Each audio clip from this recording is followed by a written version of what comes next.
히브리서 11장 23절 우리가 한 절만 말씀을 보도록 하겠습니다.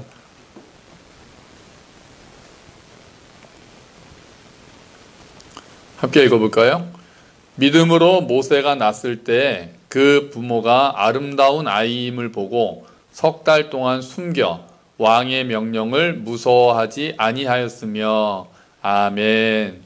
할렐루야. 또 다들 건강하게 계시는 거죠?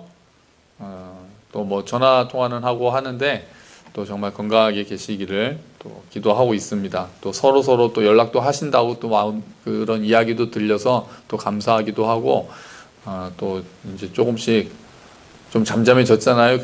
그래서 이렇게 또 볼 수 있는 사람들은 좀 볼까 이렇게 생각을 하고 있어요.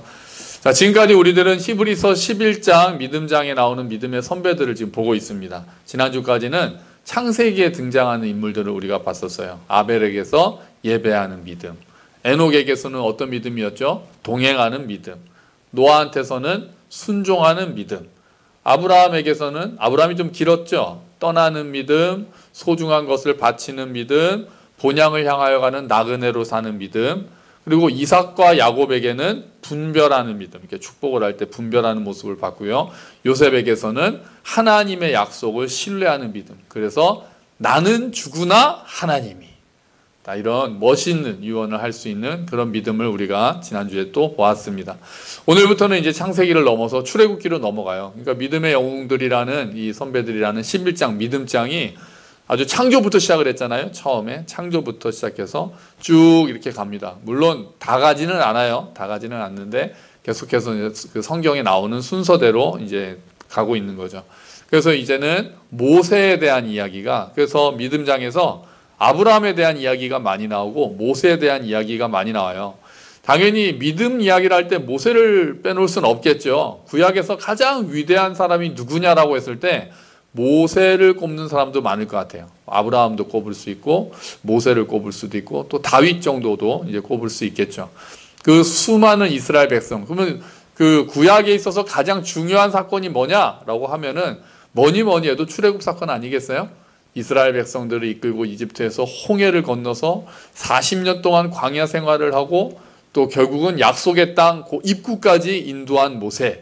정말 위대한 리더고 위대한 지도자죠. 믿음의 정말 영웅이라고 할 수 있는, 물론 하나님께서 모세를 사용해서 하신 거지만 모세 또한 그런 은혜, 하나님의 역사의 통로가 된 믿음의 영웅이라고 우리가 부르기에 전혀 부족함이 없죠. 그래서 믿음장에서 모세를 다루는 것은 당연해 보입니다.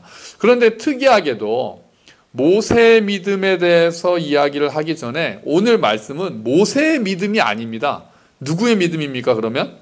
모세의 부모의 믿음이에요. 믿음으로 모세가 낳았을 때 그 부모가 아름다운 아이임을 보고 석 달 동안 숨겨 왕의 명령을 무서워하지 아니하였으며. 그러니까 모세의 믿음이 아니라 모세의 부모의 믿음에 대해서 먼저 얘기하는 거예요. 왜 그럴까요? 자, 당시 모세는 어디서 주로 자라났습니까? 이집트 왕궁에서 자랐습니다. 세계 최고의 왕궁에서 온갖 그 최고의 교육을 받으면서 왕자 교육을 받으면서 자라났겠죠. 그런데 나중에 모세가 자기가 히브리인이라는 정체성을 전혀 잃지 않습니다. 그래서 출애굽기에 돌아가 보면 모세가 약 40이 되었을 때 자기 형제들을 보려고 나아갔다가 이렇게 이야기를 하고 있거든요. 그러니까 모세는 계속해서 자신이 히브리인이라는 것을 잊지 않고 있었던 거예요. 그래가지고 이집트 사람이 히브리인을 치는 거를 보고 가서 이집트 사람을 쳐 죽여가지고 결국은 그 살인죄 때문에 도망가지 않습니까? 자, 어떻게 모세는 히브리인이라는 정체성을 가지게 되었을까요? 아마도 그 출애굽기에는 자세히 나오지는 않았지만 모세의 그 부모로부터 그런 교육을 받았을 가능성이 높습니다. 모세의 아버지의 이름은 아므람이고, 아브라함이 아니고요, 아므람입니다. 아므람. 그리고 어머니의 이름은 요게벳인데요. 아버지 아므람의 이름의 뜻은 높임받은 백성이라는 뜻이고요. 요게벳의 뜻은 주님의 영광이라는 뜻이에요. 그러니까 아버지는 높임받은 백성. 지금 사실 높임받은 백성이라는 이름도 말이 안 되잖아요. 지금 이집트의 노예로 살고 있는 히브리 민족들 아닙니까? 그런데도 그 아므람의 부모는 아므람의 이름을 지을 때 높임받은 백성. 누구에게로 높임을 받겠어요? 누구로부터요? 하나님에 의해서 높임을 받는 백성이라는 그런 이름을, 믿음의 이름을 대대로 전해주고 있었던 거죠. 또 요게벳은 주의 영광이라는 이름이 있었던 거예요. 그러니까 오랜 세월 동안 하나님의 침묵 속에서 이집트의 노예 생활을 하고 있던 히브리인들이었지만 아브라함의 하나님, 이삭의 하나님, 야곱의 하나님, 이런 조상의 하나님께서 언젠가 이집트에 찾아오셔서, 이스라엘 백성들을 찾아오셔서 약속의 땅 가나안으로 인도하실 것이라는 그 믿음은 계속해서 전수되고 있었던 거예요. 우리가 지난주에 봤잖아요. 요셉이 언젠가 하나님이 너희를 돌보시리니, 너희를 찾아오시리니 너희가 약속의 땅으로 갈 때 내 해골을 가지고 가라 라고 요셉이 이야기한 유언이 계속해서 전수돼서 나중에 모세가 떠날 때 그 해골을 가지고 가는 장면을 봤잖아요. 그러니까 계속해서 언젠가 하나님이 우리를 구원하러 오실 것이다라는 이 믿음이 계속해서 전수되면서 아이들의 이름에게까지 그런 영향을 미치고 있었던 거예요. 그러니까 아브라함과 요게벳이 모세를 어릴 때 키우잖아요. 젖 먹을 때 그 요게벳을 유모로 해가지고 키우잖아요. 어릴 때부터 모세를 볼 때마다, 기회가 될 때마다 모세가 히브리인이라는 것, 그리고 하나님께서 언젠가 이 땅을 찾아오실 것이라는 것, 우리들이 지금 비록 우리는 요 노예로 살고 있지만 하나님의 백성이라는 것을 계속해서 전해주고 있었을 거예요. 히브리 기자는 아마도 이 부분을 이야기하고 싶었던 것 같아요. 자녀 교육의 중요성이라고나 할까요? 자, 모든 사람은 자녀 교육에 대해서 중요하게 생각하고 관심이 많죠. 일단 중요한 거는 자녀가 이 세상에서 성공하고 좋은 대학에 가고 사회에서 성공하도록 돕기 위해서 많이 노력을 합니다. 공부를 잘하도록 돕기 위해서 뭐 학원을 보내기도 하고 또 공부를 옆에서 도와주기도 하고 또 문제집 사주고 어떻게 해서든지 학교에서 뒤처지지 않도록 하고 이 아이들이 성공할 수 있도록, 공부를 잘할 수 있도록 도우려고 애를 쓰죠. 또요, 애들이 무엇을 좋아하는지, 우리 아이들이 무엇을 좋아하고 무엇을 잘하는지를 찾아주기 위해서 굉장히 노력을 많이 합니다. 어릴 때부터 조금이라도 많은 것을 경험해 주려고 막 아이들을 데리고 여기저기 다니잖아요. 그러니까 공부하는 학원뿐 아니라 뭐 수영도 가르쳐주고 악기도 가르쳐주고 또 발레를 시키기도 하고 또 박물관을 데려가기도 하고, 그러면서 많은 것들을 경험할 수 있도록, 볼 수 있도록. 그래서 아이들이 얘는 어디에 관심이 있구나. 그래서 막 어떤 여러 가지 프로그램에 또 아이들을 또 이렇게 프로그램을 경험할 수 있도록 그렇게 돕잖아요. 그래서 아이들이 자기가 좋아하는 것, 또 자기가 잘하는 것, 흥미있는 것을 발견하도록 도우려고 부모들이 노력을 합니다. 또 좋은 인성을 기르기 위해서도 또 끊임없이 노력을 하죠. 그런데 가장 중요한 교육은 무슨 교육입니까? 네, 신앙교육입니다. 교육 중에서 가장 중요한 교육은 신앙교육이죠. 우리는 그렇게 믿습니다. 아무리 세상에서 성공한 사람이 되고 아무리 자기가 하고 싶은 일을 하면서 행복하게 되고 또 인성이 좋게 다른 사람들을 잘 돌보는 사람이라 할지라도 만약에 그 사람이 하나님을 알지 못한다면 그것이 무슨 소용이 있겠습니까? 아무 소용이 없는 거죠. 하나님을 아는 것이 가장 중요한 거죠. 믿음을 가지는 것이 가장 중요한 거죠. 물론 바른 믿음을 가져야죠. 바른 믿음을 가져서 하나님을 경외하고 이웃을 사랑하는 사람으로 자라게 하는 것. 그냥 이웃을 사랑하고 착하게 자라고 그냥 행복하면 좋겠다. 우리 아이들이 행복하면 좋겠다. 또 우리 아이들도 내가 행복하게 됐으면 좋겠어요로 멈추는 게 아니라 내가 하나님을 알도록, 우리 자녀들이 하나님을 더 알기를 원한다. 우리가 이런 소망을 가지고 이런 기대감, 이런 소원을 가지고 있어야 된다는 거죠. 신앙교육이 중요합니다라고 이야기하면은 아닙니다라고 말하는 부모는 한 사람도 없습니다. 교회를 다니는 부모는. 그런데 겉으로는 그렇게 동의를 하는데 실제적으로 들어가면 은근히 신앙교육이 뒤로 밀리는 경우들이 있습니다. 뭐 그런 거 있잖아요. 고3 되면은 1년 정도 그냥 좀 예배를 쉰다고 해야 되나요? 예배, 교회 활동 좀 하지 말고 대학교 가면은 뭐 열심히 신앙생활 해라. 이런 것들. 그런 부분들이 있단 말이에요. 우선순위를 확실하게 해야 합니다. 어릴 때부터. 그리고 일관성 있게. 우리들이 정말 믿음 교육이 중요하다, 신앙 교육이 중요하다라고 부모들이 생각한다면 우선순위를 먼저 확실히 하고 아이들에게도 그것이 가장 중요하다라는 이야기를 끊임없이 해줘야 됩니다. 네가 공부를 잘하는 것보다, 엄마 아빠는 네가 공부를 잘하는 것보다 하나님을 더 사랑하고 이웃을 더 사랑하는 사람으로 크는 게 가장 중요하다고 생각해. 네가 아무리 성공한 것 같고 네가 행복해 보인다 할지라도 하나님을 알지 못하고 믿음에서 떠나면은 그것은 전혀 옳은 길이 아니야라는 이야기들을, 그런 가치들을 우리가 계속해서 이야기해 줘야 합니다. 어릴 때 믿음 생활이 몸에 배지 않으면 점점 커갈수록 나중에 예수 잘 믿으면 되지가 안 됩니다. 나중에 예수님을 잘 믿게 되기는 더욱더 어렵습니다. 지금 교회에서 자랐던 아이들이 대학교 가면 교회를 떠나는 게 현실인데, 지금 어릴 때 그것들이 잘 안 된 애들이 나중에 커가지고 교회로 돌아오겠지라고 생각하기는 더 어려운 거죠. 또 어릴 때부터, 그나마 우리들의 말을 들을 때부터, 우리가 사춘기가 어렵다고 해도 대학 가고 또 거기서 또 믿지 않는, 지금 세상은 믿지 않는 무신론이 득세하는 세상이잖아요. 이런 세상에서 살아가면서 듣는 것보다 그래도 지금 사춘기라고 하더라도 집안에 있고 부모가 같이 데리고 있을 때 지금 노력해야 합니다. 사춘기 이전에 노력하면 훨씬 더 좋고요. 그래서 지금 우리 어린아이들, 지금 초등학교 아이들, 유치부 아이들, 지금 부모님들 더 이제 마음을 쓰시고 이 아이들을 어릴 때부터 믿음으로 키우기 위해서 노력하셔야 되고, 사춘기에 있는 아이들 늦었다고 생각할 때가 가장 적당한 때라고 또 그런 얘기도 있잖아요. 그러니까 늦었다고 생각하지 마시고 지금이라도 시작하시면 돼요. 그동안 못했다고 해서 또 이제 쑥스러워서 기도 못 해주겠다거나 그러면 안 되는 거죠. 원래 하나님께서는 가정을 통해서 신앙이 전수되도록 설계하셨습니다. 물론 교회 공동체가 함께 돕죠. 거기서 가정은 그냥 한 가정만 이야기하는 게 아니라 성경에서 히브리 그 이스라엘에서의 가정은 그 마을 공동체 전체를 이야기할 거예요. 그러니까 교회 공동체가 함께 도우면서 가르쳐야 되고 신앙을 전수해야 하지만, 그래도 그 가장 기본 단위인 가정에서 그 아이들에게 믿음을 전파하는 것이, 전해주는 것이 가장 좋은 거죠. 가장 또 필요한 거고요. 가장 또 그게 효과적인 것이기도 합니다. 우리 주보에 보시면은 신명기 우리가 6장 4절부터 말씀을 잘 외우고 있는데요. 6장 6절 7절 말씀을 보시면 오늘 내가 내게 명하는 이 말씀, 이게 하나님을 사랑하라 그거잖아요. 너는 마음에 새기고 내 자녀에게 부지런히 가르치며 집에 앉았을 때에든지 길을 갈 때에든지 누워있을 때에든지 일어날 때에든지 이 말씀을 강론할 것이며. 아멘. 여기서 내 자녀에게 부지런히 가르치라고 이야기를 하잖아요. 그러니까 누구에게 주신 말씀이에요? 부모님께 주신 말씀이에요. 부모들에게. 그래서 하나님이 한 분이시니까 마음을 다하고 뜻을 다하고 힘을 다하여 내 하나님 여호와를 사랑하라는 이 말씀을 부지런히 자녀들에게 가르쳐 주는 것이 부모의 특권이면서 부모의 의무이기도 한 것입니다. 더군다나 요즘 시대가 어떤 시대입니까? 코로나 시대 아닙니까? 코로나 시대는 가정에서의 교육이 훨씬 더 중요해졌습니다. 그죠? 또 학교도 안 가고 그냥 온라인으로 수업하잖아요. 그래서 부모와 있을 시간이 많아졌잖아요.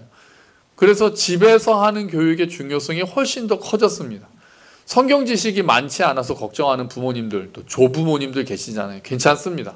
성경 지식이 뭐 많으면 더 좋겠지만 그것이 많지 않더라도 우리가 할 수 있는 게 뭡니까? 먼저 자녀를 위해서 기도하는 거죠. 그리고 자녀들에게 손을 얹고 기도해 주는 거죠. 함께 그냥 성경 말씀을 읽는 것도 좋습니다. 아이들이 자려고 할 때 성경 말씀을 읽어주는 것도 좋습니다. 가정 예배를 드리거나 또 설교를 듣고 나서 오늘 예배 끝나고 나서 설교에 대한 이야기들, 또 아이들이 쓴 노트도 검사하고 또 봐주면서 설교에 대한 이야기에 느낀 점, 너는 뭐를 느꼈는지 이런 것들을 물어주세요. 그런 것들이 가장 또 그럼 좋은 기회가 되잖아요. 또 그렇지 않는다 하더라도, 또 좀 어렵다 할지라도 그냥 아이들의 손잡고 기도해 주는 것, 간절한 마음으로 기도해 주는 것, 그리고 말씀을 읽어주는 것, 이런 것들이 지금이라도, 지금까지 안 했더라도, 또 하다가 말았더라도 다시 오늘부터 시작하겠다라고 마음을 먹고 이렇게 하는 거죠. 형교 형제네는 아침 묵상을 읽어준다고 하더라고요. 엄청나죠? 여기 가끔 생각해 보거든요. 이렇게 다 막 미네도 있잖아요. 아침에 밥 먹을 때 아침 묵상을 읽어준대요. 놀랍지 않습니까? 뭐 얼마나 알아듣는지는 몰라도 그래도 그런 것들이 쌓여서 또 아이들에게 믿음이, 하나님께서, 그래서 전에 누가 이제 그런 말도 했단 말이에요. 불을 하나님께서 일으키시는데 장작을 쌓는 것까지는 우리의 몫이라고 누가 이야기한 적이 있어요. 우리는 장작을 쌓는 거예요. 말씀을 넣는 거예요. 물론 그것만으로 믿음이 생기는 건 아닐 거예요. 하지만 하나님께서 언젠가 그 말씀들을 사용하셔서, 그 아이들에게 쌓여있는 말씀들을 사용하셔서 그 말씀이 우리 안에서 불이 붙게 하시면 정말 하나님을 우리가 깊게 알 수 있게 되지 않겠어요, 우리 아이들이? 그래서 우리가 끊임없이 기도하면서 정말 불을 하나님께서 붙여주시기를 기대하는 마음으로 아이들의 마음속에 말씀을 쌓아가고 우리의 기도를 쌓아가는 것이 너무나도 필요한 겁니다. 사실 자녀들에게 믿음을 전수하기 위해서 가장 중요한 거는 뭡니까? 부모가 바로 서는 것이 가장 중요하겠죠. 우리가 먼저, 부모가 먼저 예배를 중요하게 생각하고, 아까도 말씀드렸잖아요. 우선순위가, 부모님들의 우선순위가 먼저 잡혀 있어야, 그래야 아이들의 우선순위도 잡혀가잖아요. 부모를 보면서.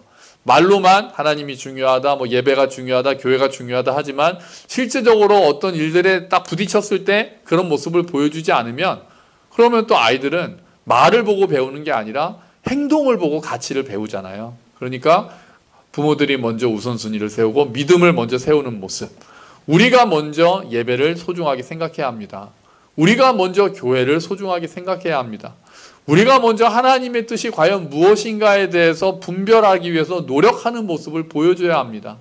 우리가 하나님의 뜻에 순종하려는 모습을 보여줘야 합니다. 우리가 그렇게 본을 보일 때 자녀들이 우리의 뒷모습을 보고 우리의 행동을 보고 우리의 뒤를 따라오고 믿음이 새겨질 수 있을 것입니다.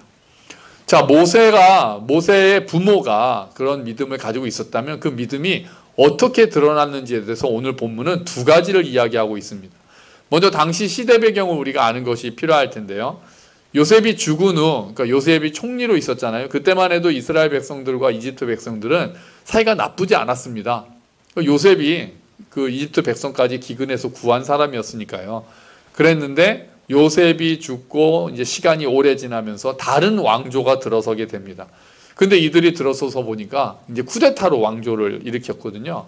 히브리 민족이 너무나도 강성한 거예요. 그래서 두려움이 오기 시작합니다.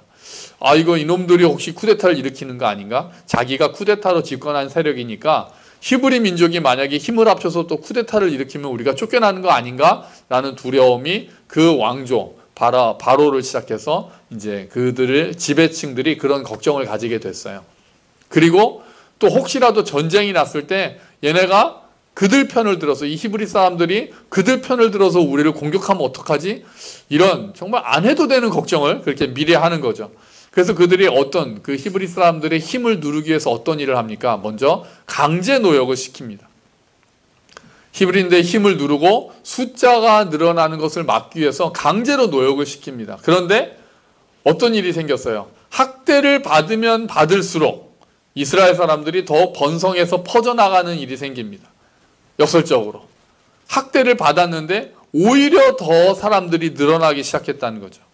그래서 다음으로 사용한 방법은 뭡니까? 히브리 산파가 이제 아이를 낳을 때 도와주는 사람이잖아요. 히브리인들이 아이를 낳으면은 그 당시에 우리나라도 옛날에는 그랬다고 하는데요. 산파들이 병원에서 낳는 게 아니니까요. 산파들이 가서 아이들을 이렇게 받아주는데 만약에 여자아이를 낳으면 그냥 살려두고 남자아이를 낳으면 죽이라고 히브리 산파들, 시브라와 부하라는 히브리 산파에게 그 바로가 명령을 합니다.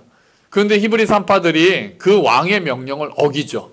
어기고는 아들도 살려줍니다. 그래서 바로가 너 왜 아들도 살려줬어? 라고 하니까 거짓말을 하죠. 아우, 히브리 산모들이 너무 건강해서요. 저희가 가기 전에 아이를 낳아버려가지고 죽일 기회가 없었습니다. 라고 거짓말을 합니다. 이런 상황에서 그래서 바로가 이 명령도 통하지 않으니까 다음 명령은 뭐였냐면요. 모든 백성들에게 이르되 남자아이를 낳으면 나일강에 던져버려라. 이렇게 명령을 내리죠. 이런 상황에서 아므람과 요게벳이 모세를 낳은 겁니다. 자, 그러면 이제 모세의 부모의 믿음이 이런 배경 상황에서 어떻게 드러났는지를 보도록 하죠. 먼저 믿음의 눈으로 나타납니다. 모세 부모의 믿음은 믿음의 눈으로 나타납니다. 오늘 본문을 보면 다시 한번 오늘 본문을 보면요. 믿음으로 모세가 났을 때 그 부모가 아름다운 아이임을 보고 석 달 동안 숨겨 이렇게 되어 있습니다. 아름다운 아이임을 보고 이렇게 되어 있습니다. 모세가 아름다운 아이라는 것을 보았다는 거예요. 당시 상황을 보여주는 출애굽기 2장에도 비슷한 이야기를 합니다. 똑같은 이야기예요. 우리 자막에 보시면 레위 가족 중 한 사람이 가서 레위 여자에게 장가들어, 그러니까 아므람이고 요게벳이죠. 그 여자가 임신하여 아들을 낳으니 그가 잘생긴 것을 보고 석 달 동안 그를 숨겼으나 똑같죠. 그러니까 출애굽기에서도 그가 잘생긴 것을 보고 모세를 낳는데 모세가 잘생긴 것을 보고 석 달 동안 그를 숨겼다 이렇게 되어 있는 거예요. 히브리서에서도 아름다운 아이임을 보고. 그러면 안 예쁜 애기도 있습니까? 더군다나 부모가 봤을 때. 아니 그러면 또 잘생기지 않았으면 나일강에 던져버리고 잘생기면 나일강에 안 던지고 그러는 건가요? 여기서 잘생겼다라는 거는 그냥 외모가 예뻤다라는 정도만을 이야기하는 게 아닙니다. 여기서 잘생겼다라는 말은 히브리어로 이거예요.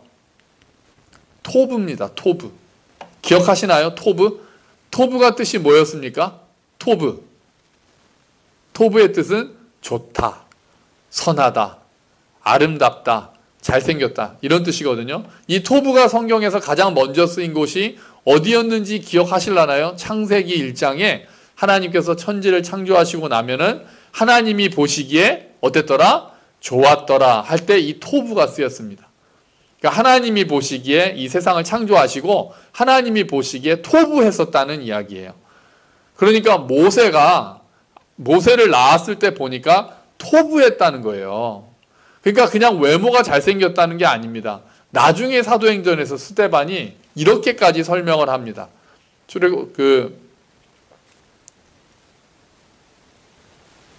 사도행전 7장 20절 말씀입니다. 사도행전 7장 20절 말씀에 보면은 우리 자막에 나올 텐데요. 사도행전 7장 20절에 보면 하나님이 보시기에 아름다웠더라 라고 되어 있습니다. 하나님이 보시기에 아름다웠더라.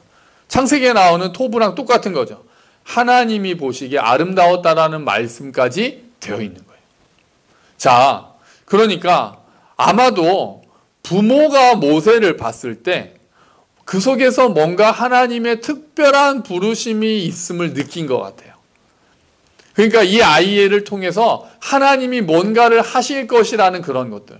이 아이가 그냥 예쁜 게 아니라 하나님이 보시기에 좋은 아이였고 하나님이 뭔가를 이루실 것이라는 그런 마음을 가졌던 것 같아요. 그래서 목숨을 걸고 모세를 석 달 동안 숨겨서 지켰던 것입니다.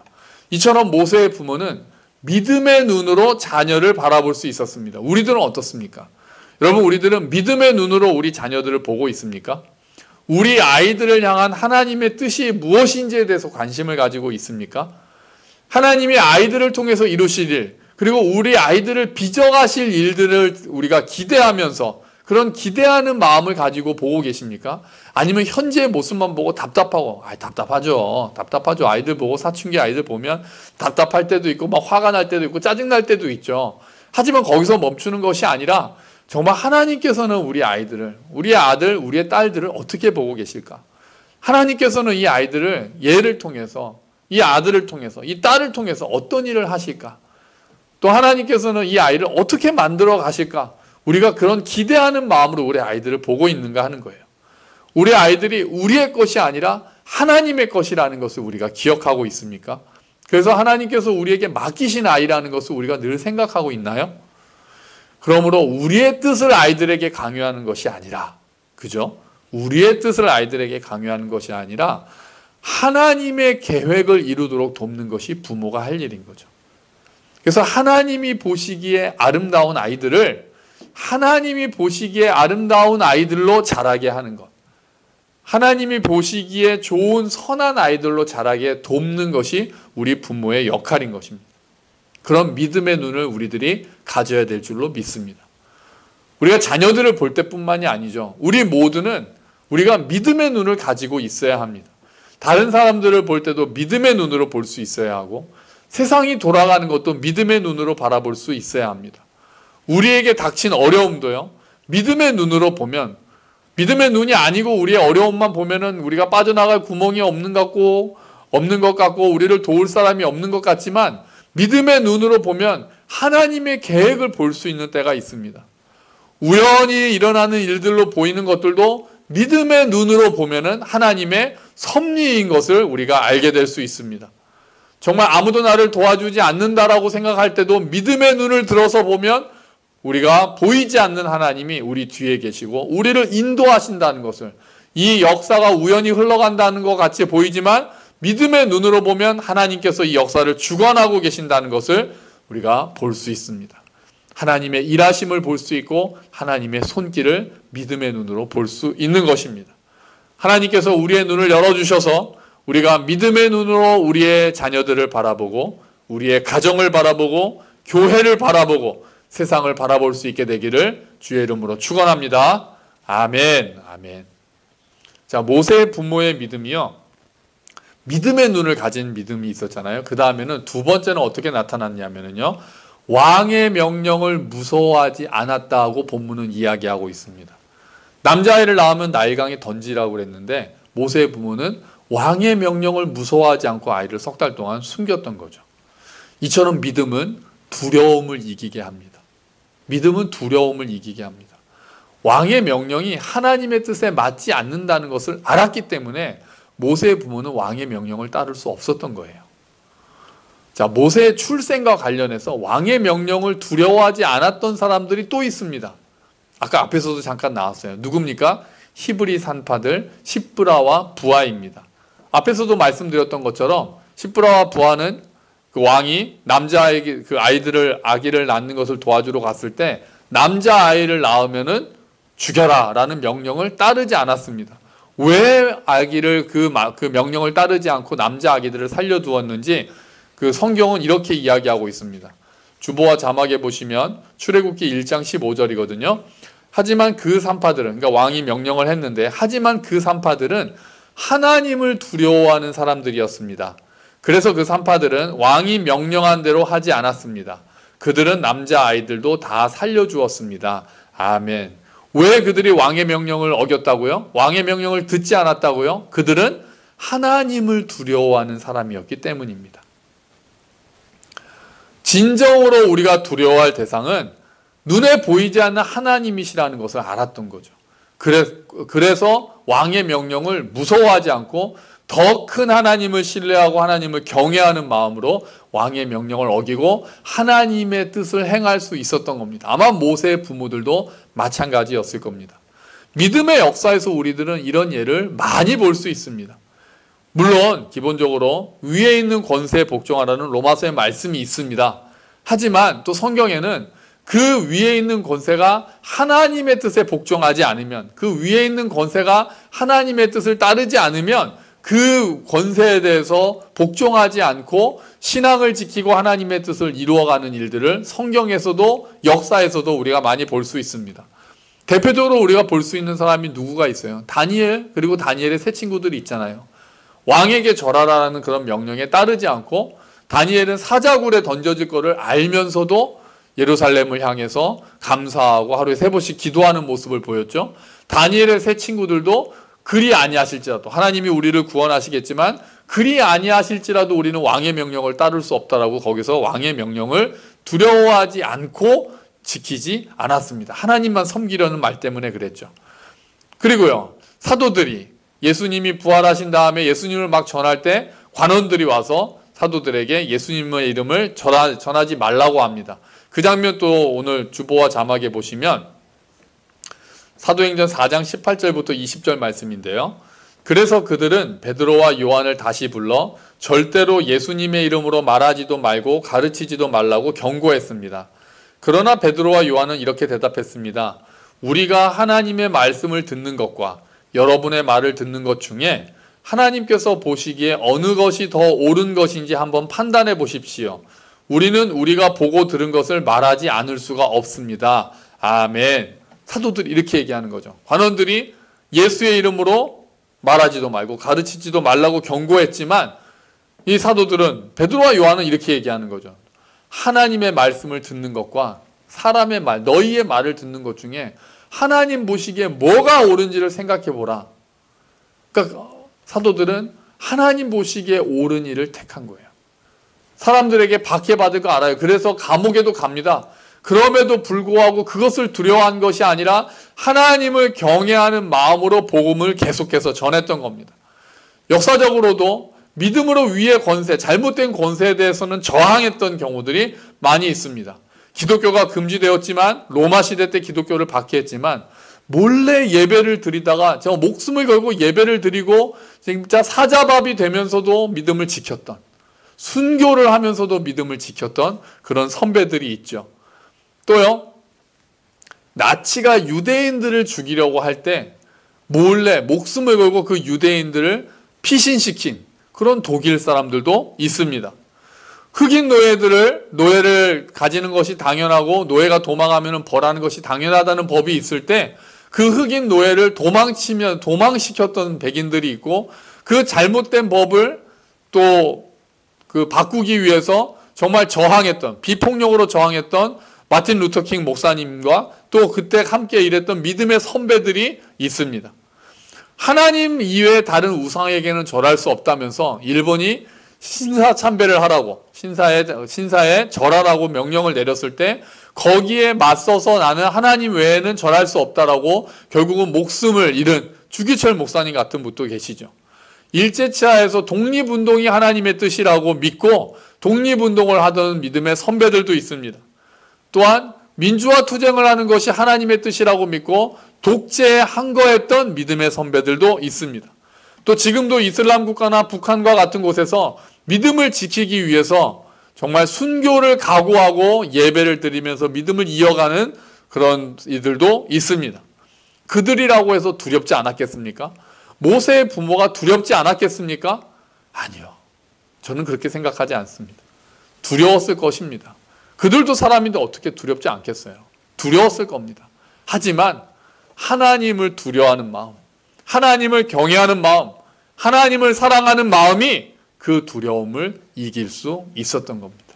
그래서 믿음으로 그 왕의 명령을 무서워하지 않았다라고 히브리서는 이야기하고 있는 겁니다. 지금 우리는 감사하게도 목숨을 걸고 예배를 드리는, 또 목숨을 걸고 믿음 생활을 해야 하는 그런 상황에서 살고 있지는 않습니다. 물론 지금 우리가 대면 예배를 드리지 않지만요, 이거는 이웃사랑의 차원과 덕을 세우는 차원에서 우리가 모이지 않는 거지, 뭐 국가가 무서워서, 명령이 무서워서 우리가 그러는 건 아니잖아요.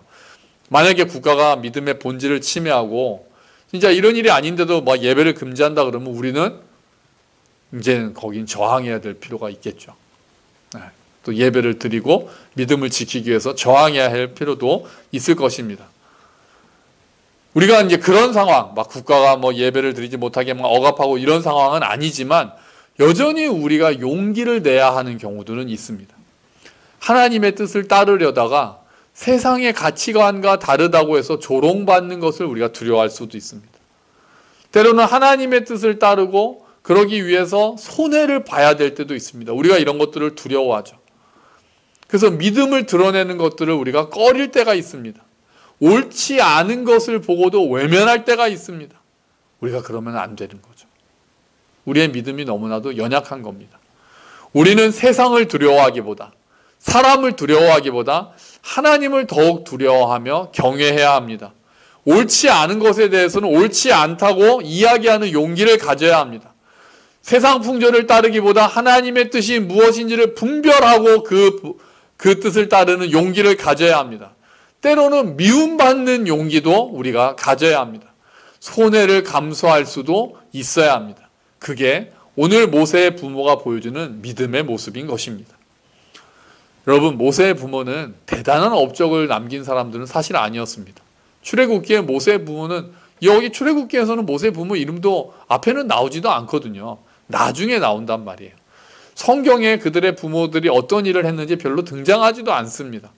하지만 그들은 믿음의 눈을 가지고 있었고요, 두려움을 이기는 믿음을 가지고 있었습니다. 그리고 그들의 믿음은 결국 모세에게로 전수돼서 그 모세라는 위대한 지도자가 나올 수 있었습니다.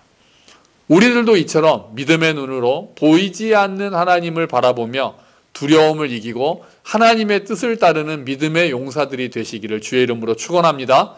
그리고 그 믿음을 자녀들에게 멋지게 전달해서 우리의 자녀들 또한 믿음의 사람들로 키우는 그런 놀라운 일들이, 그런 감사한 일들이 각 가정마다 풍성하게 이루어지기를 주의 이름으로 축원합니다. 아멘. 우리 함께 기도하시겠습니다. 주님, 모세의 부모가 보여준 믿음 우리가 가질 수 있도록 주님 도와주시옵소서. 우리 함께 기도하겠습니다.